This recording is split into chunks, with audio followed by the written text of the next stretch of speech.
Mudah-mudahan di pertemuan kali ini kita bisa menjelaskan sedikit tentang surat Al-Fatihah, di mana surat Al-Fatihah itu penting sekali, adalah salah satu rukun salat. Ketika pembacaan surat Al-Fatihah kita kurang tepat dari segi makhraj, dari segi gunnahnya, madnya juga ketinggalan, maka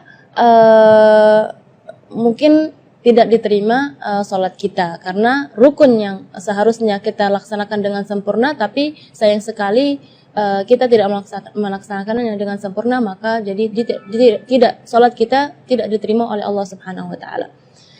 Di pertemuan kali ini Kak Nabila akan sedikit menjelaskan kesalahan-kesalahan yang sering terjadi saat kita membaca surat Al-Fatihah.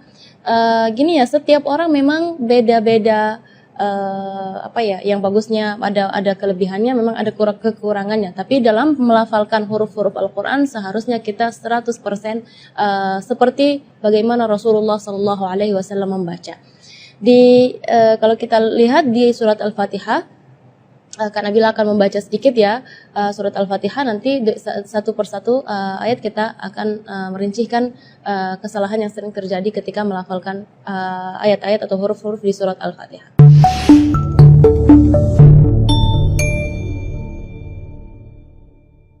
A'udzu billahi minasy syaithanir rajim. Bismillahirrahmanirrahim. Alhamdulillahi rabbil alamin. Ar-Rahmanir Rahim. Maliki yaumiddin. Iyyaka na'budu wa iyyaka nasta'in. Ihdinas siratal mustaqim. Siratal ladzina an'amta 'alaihim ghairil maghdubi 'alaihim waladdallin. Amin. Kita mulai dari ayat pertama, mungkin dari basmalah dulu ya. Bismillahirrahmanirrahim. Dalam basmalah tersebut yang perlu kita perhatikan adalah mad-madnya. Jadi secara umum mad tabi'i itu 2 harakat. Jadi kita tidak boleh lebih dari itu. Contoh misalnya Bismillahirrahmanirrahim. Ini nada ini atau irama ini yang sudah familiar di Indonesia, justru di situ ada kesalahan. Kesalahannya di mana? Berlebihan dari segi madnya. Jadi bismillah itu kepanjangan. Ar-Rahman, Ar-Rahim. Itu Ar-Rahman terus bismillah juga di situ terlalu panjang. Seharusnya Bismillahirrahmanirrahim. Jadi dua harakat. Lanjut ke ayat pertama, Alhamdulillahirabbil alamin. Di ayat yang pertama ini Kak Nabila ingin menekankan huruf-huruf yang sukun seharusnya tidak kita berikan qalqalah. Misalnya alhamdu, jangan ala. Nah, di situ seringkali karena bila melihat huruf-huruf yang seharusnya sukun, yang tidak ada qalqalahnya, malah diberi qalqalah atau dipaksa untuk dia memberi harakat. Jadi alhamdu. Contoh juga di ayat nanti yang ayat 6 ya kalau nggak salah, ana siratal ladzina an'amta. Itu sering kali huruf-huruf lam, nun atau ama ya, itu tidak boleh menggetarkan atau diberi qalqalah, karena huruf qalqalah ada 5, qaf, ta, ba, jim, dal. Ya, selain 5 huruf tersebut maka tidak boleh kita qalqalah ya. Jadi alhamdulillahi rabbil alamin. Terus ayat berikutnya Ar-Rahmanir Rahim, sama seperti surat di basmalah tadi, tidak boleh lebih madnya dari 2 harakat. Ar-Rahmanir Rahim itu tidak boleh. Ar-Rahmanir Rahim. Terus yang berikutnya Maliki Yaumiddin, biasanya di ayat tersebut tidak ada salah, tapi Kak Nabila di sini ingin menekankan kasrah di kalimat Maliki. Nah, itu kadang-kadang ketinggalan karena pengen buru-buru saat membaca Al-Fatihah dalam sholat, jadi Maliki Yaumiddin, kedengarannya sukun. Maka ketika kita membaca Maliki, kita perhatikan kaf kasrah di huruf kaf harus kasrah yang sempurna.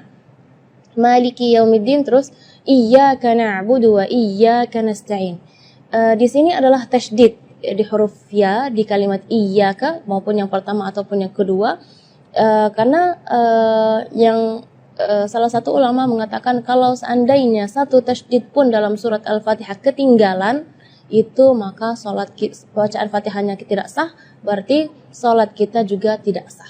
Jadi kita perlu di sini menekankan tasydidnya pun harus kita perhatikan. Sampai subhanallah ulama menghitung tasydid dalam surat Al-Fatihah itu adalah 14 tasydid dalam surat Al-Fatihah. Iyyaka, jadi tekanan. Iya dengan iyyaka. Kalau iyyaka berarti tidak ada tasydidnya. Jadi iyyaka na'budu wa iyyaka nasta'in. Setelahnya adalah ayat ihdinas siratal mustaqim. Di sini makhraj huruf H yang ingin Kak Nabila tekankan, karena biasanya kalau kita mendengar imam-imam, jangan pun imam-imam, mungkin kita sendiri ya ketika membaca ihdinas siratal mustaqim, baca H-nya keluarnya dari dada. Ya, itu tidak boleh, itu keluarnya dari dada. Sedangkan makhraj huruf H itu adalah dari tenggorokan. Jadi keluarnya tipis karena H itu termasuk huruf di antara 28 huruf hijaiyah yang paling lemah adalah huruf H. Maka kita jangan berlebihan supaya huruf H itu jelas jadi kita gitu, enggak. Jadi ihdinas siratal mustaqim. Ayat berikutnya atau ayat terakhir, siratal ladzina an'amta 'alaihim ghairil maghdubi 'alaihim waladdallin. Di ayat ini yang pertama di makhraj huruf ghain ya, ghairil maghdubi ya, perlu diperhatikan bukan G, bukan huruf G ya, bukan ga, tapi gha. Jadi kalau ga itu dia makhrajnya dari lidah. Ya, tapi kalau huruf ghain itu dari bagian tenggorokan ya. Jadi gha. Dan huruf ghain ini memang termasuk huruf yang tidak ada dalam bahasa Indonesia, tapi karena insya Allah muslimah-muslimah di sini lebih semangat untuk belajar mengaji, jadi harus melafalan huruf ghainnya lebih bagus. Huruf yang terakhir yang perlu diperhatikan di ayat terakhir adalah huruf dhad ya. Huruf dhad itu memang termasuk huruf bagi orang Arab pun sulit untuk dilafal, apalagi orang Indonesia, tapi itu bukan alasan untuk kita tidak belajar memperbaiki makhraj kita. Waladh ya, huruf dhad itu keluarnya dari pinggir lidah maupun yang kanan ataupun yang kiri atau dua-duanya. Dan memang ada yang mengatakan bahwa Rasulullah Shallallahu Alaihi Wasallam satu-satunya yang bisa melafalkan huruf dhad dengan baik. Itu bukan berarti kita tidak bisa, maka kita harus berusaha ya untuk melafalan kita, huruf-huruf kita sama seperti Rasulullah Shallallahu Alaihi Wasallam. Di kalimat ini juga waladdallin yang perlu diperhatikan adalah madnya juga. Mad di situ kita harus panjang membacanya 6 harakat, karena di situ hukumnya mad lazim kalimi mutsaqqal. Jadi membacanya waladh 6 harakat. Terus setelah waladh di situ ada huruf lam yang ada di atasnya ada tasydid. Itu seringkali ketinggalan waladhdallin. Nah, itu berarti tidak ada tasydidnya. Waladhdallin. Amin. Mudah-mudahan dengan penjelasan yang singkat ini bisa memperbaiki bacaan-bacaan muslimah-muslimah dan akhwat di sini, dan insya Allah kedepannya bisa lebih bagus lagi untuk bukan hanya untuk diri kita tapi untuk mengajar anak-anak kita supaya baca Fatihahnya